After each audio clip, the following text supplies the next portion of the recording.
حضرت رمضان المبارک میں روزہ افطار کرانے کی جو فضیلتیں ہیں نبی پاک علیہ الصلوۃ والسلام نے حدیث میں بیان فرمائی، میں چاہوں گا کہ اس کے متعلق بھی آپ کو ارشاد فرمائیں کہ روزہ افطار کرانے کی کیا فضیلت ہے، سحری کی فضیلت ہے۔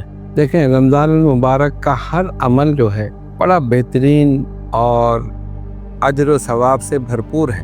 ایک آدمی نے روزہ رکھا، صبح سے شام تک کھانے پینے کی چیزوں سے اور دیگر چیزوں سے وہ بچا رہا، صرف اس لیے کہ اللہ کی رضا نہیں، اس میں طاقت ہے، وہ کر سکتا ہے لیکن نہیں کرتا کہ اللہ کی رضا نہیں۔ اب ایسا شخص اگر اس کے لیے افطار کا سامان آپ مہیا کر دیں، اس کو اپنے گھر بلا لیں یا آپ وہاں پر بھیج دیں افطاری۔ اچھا، بچپن میں ہم دیکھتے تھے جب ہم چھوٹے تھے کہ والدہ افطاری بنا کر نا پلیٹ رکھی، دوسرے اس پہ ڈھاکو، چند چھوٹے چھوٹے پیالے، پیالے یا پلیٹیں، اس میں تھوڑے سے پکوڑے رکھ دیے، کچھ کچالو رکھ دیے، کچھ دہی بڑے تھوڑے سے، ایک چمچہ دو چمچے ڈال کے جاؤ کہ فلاں گھر میں دیا، محلے میں دیا۔ وہاں سے بھی بچے آتے تھے، وہ لے کر آتے تھے، ہم ان کے برتن خالی کر کے دیتے۔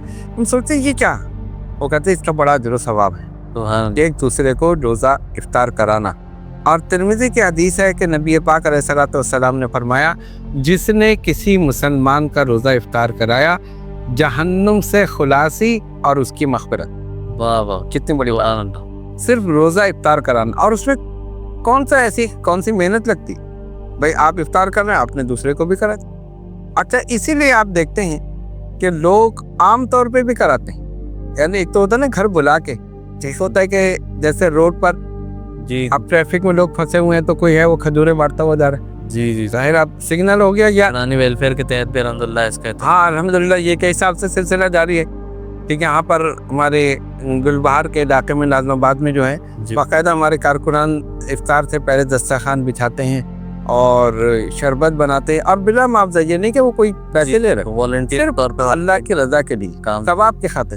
اور آپ دیکھیں کتنے لوگ بیٹھتے، اور عام ہے جو چاہے بیٹھ جائے، یہ نہیں کہ منع کر دے جی فلاں بیٹھے گا، یہ نہیں بیٹھے گا۔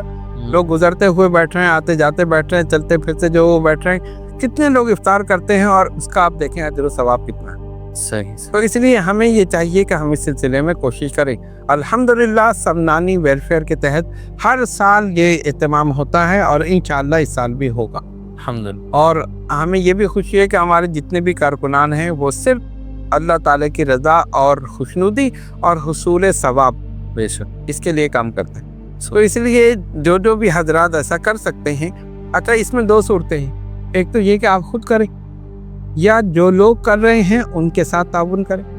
ٹھیک، جیسے کہ ہمارے سمنانی ویلفیئر ہے، اگر کچھ لوگ نہیں کر سکتے اور وہ چاہتے ہیں تو وہ یہاں پر پیسہ دے دے یا کوئی پھل خرید کے دے دے، جو بھی تعاون کی صورت ہے تو ہم ان کی طرف سے کریں۔ ٹھیک، یعنی جو بھی کرے گا ثواب اسی کو ملے گا، جی بالکل، جو بھی اس میں دام درہم میں سخن قدم میں جس طرح بھی وہ حصہ دے گا تو ثواب اسے ملے گا۔ تو اس لیے اس کا بڑا اجر و ثواب ہے، تو اس میں کوشش کرنی چاہیے، محنت کرنی چاہیے۔